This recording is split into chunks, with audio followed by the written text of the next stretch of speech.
వాళ్ళు ల్యాండ్ను వదిలిపెట్టేసి 5 లక్షల కూడా కాంప్రమైజ్ అయ్యి 5.5 లక్షలు ఇస్తే కూడా కాంప్రమైజ్ అయ్యి తీసుకున్నారు.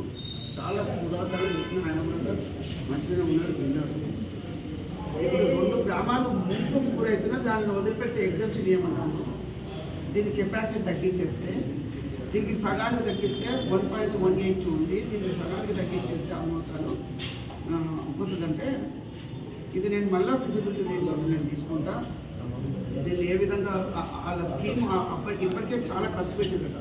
కింద పైన కూడా కొంత చేసిరు అంటున్నారు. పైన ఇది వస్తుందా అయితే దాంట్లో వెళ్ళిపోవడానికి వచ్చింది. పైన వచ్చింది కొంత, తర్వాత కింద చాలా ఖర్చు పెట్టిండ్రు. కింద ఖర్చు పెట్టిండ్రు. ఇది మనం చేసింది కాదు, మన గవర్నమెంట్ చేసింది కాదు.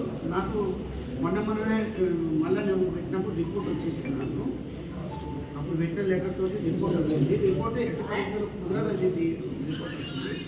దాన్ని ఎలా చేస్తాము మొదలెందుకు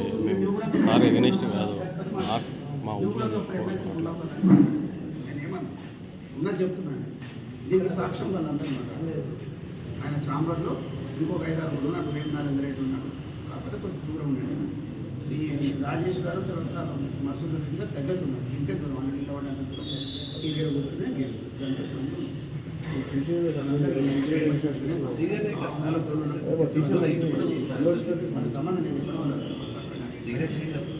సో ఇదన్నీ నా ప్రయత్నం పూర్తిగా చేస్తూ ఉన్నాను. ఉత్తమ్ కుమార్ రెడ్డి గారితో మాట్లాడతామంటే ఆయన నిన్న హౌస్లోకి రాలేదు, ఈరోజు హౌస్లోకి వస్తారు. నాకు నేను క్వశ్చన్స్ పెట్టకుండా నేను ఇది రేజ్ చేస్తానని చెప్పేసి చెప్పుకోవద్దు. దాంట్లో పెట్టలేదు, నాకు ఏది పెట్టలేదు. ఈరోజు ఒక్కొక్క క్వశ్చన్లో 3 ఉంది. నాకు ఛాన్స్ ఇస్తే నేను ఎందుకు మాట్లాడుతున్నాను ఈరోజు